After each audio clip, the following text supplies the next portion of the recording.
ನಮಸ್ಕಾರ ಸ್ನೇಹಿತರೆ, ಮೀಡಿಯಾ ಮಹಾನ್ಗೆ ಸ್ವಾಗತ. ಉತ್ತರ ಕರ್ನಾಟಕ ಭಾಗವನ್ನು ಕಡೆಗಣಿಸಲಾಗಿದೆ ಅನ್ನೋ ಕೂಗು ಕೇಳಿ ಬರ್ತಾನೆ ಇರುತ್ತೆ. ಹಾಗಾದ್ರೆ ಉತ್ತರ ಕರ್ನಾಟಕದಿಂದ ಯಾರೆಲ್ಲ ಸಿಎಂ ಆಗಿದ್ದಾರೆ, ಎಷ್ಟು ಸಲ ಉತ್ತರ ಕರ್ನಾಟಕ ಜಿಲ್ಲೆಗಳಿಗೆ ಸಿಎಂ ಸ್ಥಾನ ಒಲಿದಿದೆ, ಯಾವ ಜಿಲ್ಲೆಗಳ ನಾಯಕರು ಸಿಎಂ ಆಗಿದ್ದಾರೆ, ಎಲ್ಲವನ್ನ ಈ ವಿಡಿಯೋದಲ್ಲಿ ಡೀಟೇಲ್ ಆಗಿ ಹೇಳ್ತೀವಿ. ಅದಕ್ಕೂ ಮುನ್ನ ನೀವಿನ್ನು ನಮ್ಮ ಚಾನಲ್ಗೆ ಸಬ್ಸ್ಕ್ರೈಬ್ ಆಗಿಲ್ಲ ಅಂದರೆ ಈಗಲೇ ಆಗಿ ನಮಗೆ ಸಪೋರ್ಟ್ ಮಾಡಿ. ನಿಮ್ಮ ಬೆಂಬಲ ನಮಗೆ ತುಂಬಾ ಮುಖ್ಯ. ಎಸ್ ನಿಜಲಿಂಗಪ್ಪ ಉತ್ತರ ಕರ್ನಾಟಕ ಮೂಲದಿಂದ ಸಿಎಂ ಹುದ್ದೆಗೆ ಏರಿದವರಲ್ಲಿ ಮೊದಲಿಗರು ಎಸ್ ನಿಜಲಿಂಗಪ್ಪ. ಇವರು ಬಳ್ಳಾರಿಯಲ್ಲಿ ಜನಿಸಿದ್ರು. ಮೊಳಕಾಲ್ಮೂರು, ಶಿಗ್ಗಾವಿ, ಬಾಗಲಕೋಟೆ ವಿಧಾನಸಭೆ ಕ್ಷೇತ್ರಗಳಿಂದ ಶಾಸಕರಾಗಿ ಸಿಎಂ ಆಗಿದ್ರು. ಕಾಂಗ್ರೆಸ್ ಪಕ್ಷದ ಇವರು 1956ರಿಂದ 1958ರವರೆಗೆ ಮೊದಲ ಬಾರಿಗೆ ಸಿಎಂ ಆಗಿದ್ರು. ಎರಡನೇ ಸಲ 1962ರಿಂದ 1968ರವರೆಗೆ ಸಿಎಂ ಆಗಿ ಕೆಲಸ ಮಾಡಿದ್ರು. ಅಂದ್ರೆ ಒಟ್ಟಾಗಿ 7 ವರ್ಷ 175 ದಿನಗಳ ಕಾಲ ಸಿಎಂ ಆಗಿದ್ರು. ಇವರು ಲಿಂಗಾಯತ ಸಮುದಾಯಕ್ಕೆ ಸೇರಿದ ನಾಯಕರಾಗಿದ್ರು. ಬಿಡಿ ಜತ್ತಿ ಕಾಂಗ್ರೆಸ್ ನಾಯಕ ಬಿಡಿ ಜತ್ತಿ ಬಾಗಲಕೋಟೆ ಜಿಲ್ಲೆಯ ಜಮಖಂಡಿಯಲ್ಲಿ ಜನಿಸಿದ್ರು. ಜಮಖಂಡಿ ವಿಧಾನಸಭೆ ಕ್ಷೇತ್ರದಿಂದಲೇ ಗೆದ್ದು ಸಿಎಂ ಹುದ್ದೆಗೆ ಏರಿದ್ರು. ಇವರು 1958ರಿಂದ 1962ರವರೆಗೆ ಸಿಎಂ ಆಗಿದ್ರು. ಅಂದ್ರೆ ಒಟ್ಟಾರೆಯಾಗಿ 3 ವರ್ಷ 302 ದಿನಗಳ ಕಾಲ ಸಿಎಂ ಆಗಿ ಕೆಲಸ ಮಾಡಿದ್ರು. ಇವರು ಲಿಂಗಾಯತ ಸಮುದಾಯಕ್ಕೆ ಸೇರಿದ ನಾಯಕರಾಗಿದ್ರು. ಎಸ್.ಆರ್. ಕಂಠಿ ಕಾಂಗ್ರೆಸ್ ನಾಯಕರಾದ ಎಸ್.ಆರ್. ಕಂಠಿ ಬಾಗಲಕೋಟೆ ಜಿಲ್ಲೆಯ ಹುನಗುಂದದಲ್ಲಿ ಜನಿಸಿದ್ರು. ಇವರು ಹುನಗುಂದ ವಿಧಾನಸಭೆ ಕ್ಷೇತ್ರದಿಂದಲೇ ಗೆದ್ದು ಸಿಎಂ ಪಟ್ಟಕ್ಕೆ ಏರಿದ್ರು. ಅಂದಹಾಗೆ ಕಂಠಿ 1962ರ ಮಾರ್ಚ್ 14ರಿಂದ 1962ರ ಜೂನ್ 20ರವರೆಗೆ ಅಂದ್ರೆ 99 ದಿನಗಳ ಕಾಲ ಸಿಎಂ ಆಗಿದ್ರು. ಇವರು ಲಿಂಗಾಯತ ಸಮುದಾಯಕ್ಕೆ ಸೇರಿದ ನಾಯಕರಾಗಿದ್ದಾರೆ. ವೀರೇಂದ್ರ ಪಾಟೀಲ್ ಕಾಂಗ್ರೆಸ್ ನಾಯಕರಾದ ವೀರೇಂದ್ರ ಪಾಟೀಲ್ ಕಲಬುರಗಿ ಜಿಲ್ಲೆಯ ಚಿಂಚೋಳಿಯಲ್ಲಿ ಜನಿಸಿದ್ರು. ಇವರು ಚಿಂಚೋಳಿ ಕ್ಷೇತ್ರದಿಂದ ಗೆದ್ದು ಸಿಎಂ ಹುದ್ದೆಗೆ ಏರಿದ್ರು. ಮೊದಲಿಗೆ 1968ರಿಂದ 1971ರವರೆಗೆ ಸಿಎಂ ಆಗಿ ಕೆಲಸ ಮಾಡಿದ್ರು. ನಂತರ ಮತ್ತೆ 1989ರಿಂದ 1990ರವರೆಗೆ ಸಿಎಂ ಆಗಿದ್ರು.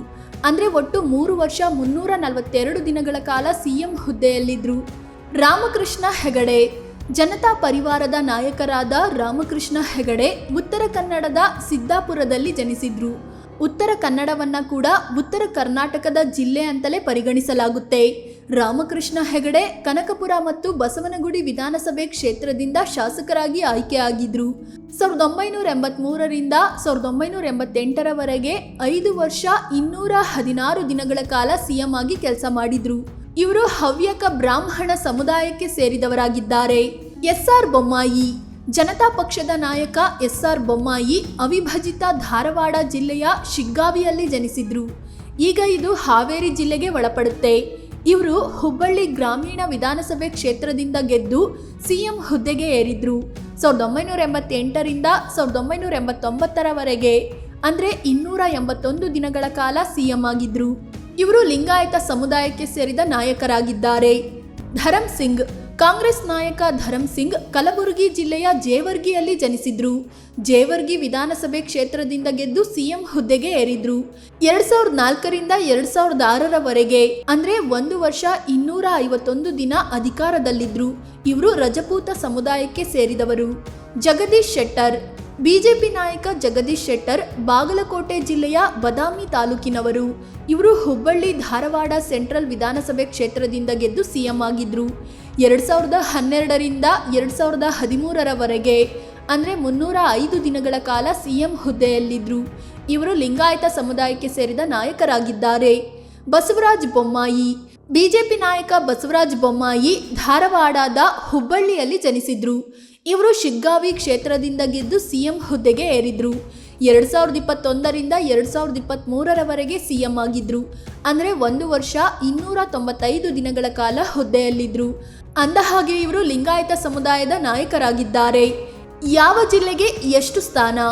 ಈವರೆಗೆ ಕರ್ನಾಟಕ 23 ಮಂದಿ ಸಿಎಂಗಳನ್ನು ಕಂಡಿದೆ. ಅವರಲ್ಲಿ 9 ಮಂದಿ ಉತ್ತರ ಕರ್ನಾಟಕ ಮೂಲದವರೇ ಆಗಿದ್ದಾರೆ.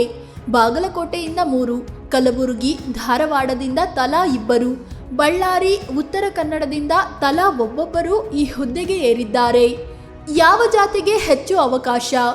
ಉತ್ತರ ಕರ್ನಾಟಕ ಭಾಗದಿಂದ ಸಿಎಂ ಆದವರಲ್ಲಿ ಹೆಚ್ಚಿನವರು ಲಿಂಗಾಯತರೇ ಆಗಿದ್ದಾರೆ. ಧರಮ್ ಸಿಂಗ್ ರಜಪೂತ ಸಮುದಾಯಕ್ಕೆ ಸೇರಿದ್ದು, ರಾಮಕೃಷ್ಣ ಹೆಗಡೆ ಬ್ರಾಹ್ಮಣರಾಗಿದ್ದಾರೆ. ಉಳಿದವರೆಲ್ಲರೂ ಅಂದ್ರೆ 7 ಮಂದಿ ಲಿಂಗಾಯತ ಸಮುದಾಯಕ್ಕೆ ಸೇರಿದವರಾಗಿದ್ದಾರೆ. ಉತ್ತರ ಕರ್ನಾಟಕದ ಜಿಲ್ಲೆಗಳು ಯಾವುದು? ಉತ್ತರ ಕರ್ನಾಟಕ ಭಾಗದಲ್ಲಿ 14 ಜಿಲ್ಲೆಗಳು ಬರ್ತವೆ. ಅದರಲ್ಲೂ ಬೆಳಗಾವಿ ಅಂದ್ರೆ ಕಿತ್ತೂರು ಕರ್ನಾಟಕ ಮತ್ತು ಕಲಬುರಗಿ ಅಂದ್ರೆ ಕಲ್ಯಾಣ ಕರ್ನಾಟಕ ಅನ್ನೋ 2 ವಲಯಗಳಿವೆ. ಕಿತ್ತೂರು ಕರ್ನಾಟಕದಲ್ಲಿ ಬೆಳಗಾವಿ, ಬಾಗಲಕೋಟೆ, ವಿಜಯಪುರ, ಧಾರವಾಡ, ಗದಗ, ಹಾವೇರಿ ಮತ್ತು ಉತ್ತರ ಕನ್ನಡ ಬರುತ್ತೆ. ಇನ್ನು ಕಲ್ಯಾಣ ಕರ್ನಾಟಕ ಭಾಗದಲ್ಲಿ ಬಳ್ಳಾರಿ, ಬೀದರ್, ಕಲಬುರಗಿ, ಕೊಪ್ಪಳ, ರಾಯಚೂರು, ಯಾದಗಿರಿ ಮತ್ತು ವಿಜಯನಗರ ಬರುತ್ತೆ. ಸ್ನೇಹಿತರೆ, ಉತ್ತರ ಕರ್ನಾಟಕದಿಂದ 9 ಮಂದಿ ನಾಯಕರು ಸಿಎಂ ಹುದ್ದೆಗೇರಿದ್ದಾರೆ. ಆದರೂ ಉತ್ತರ ಕರ್ನಾಟಕ ಸೈಡ್ಲೈನ್ ಆಗುತ್ತಲೇ ಬಂದಿದೆ. ಈ ಬಗ್ಗೆ ನಿಮಗೇನನ್ಸುತ್ತೆ? ಉತ್ತರ ಕರ್ನಾಟಕದ ಸಿಎಂಗಳ ಪೈಕಿ ಯಾರು ಬೆಸ್ಟ್? ಕಾಮೆಂಟ್ ಮಾಡಿ ನಿಮ್ಮ ಅಭಿಪ್ರಾಯವನ್ನ ಹೇಳಿ. ಅದೇ ರೀತಿ ನೀವಿನ್ನೂ ನಮ್ಮ ಚಾನಲ್ಗೆ ಸಬ್ಸ್ಕ್ರೈಬ್ ಆಗಿಲ್ಲ ಅಂದರೆ ಈಗಲೇ ಆಗಿ ನಮಗೆ ಸಪೋರ್ಟ್ ಮಾಡಿ. ನಿಮ್ಮ ಬೆಂಬಲ ನಮಗೆ ತುಂಬ ಮುಖ್ಯ. ಧನ್ಯವಾದ.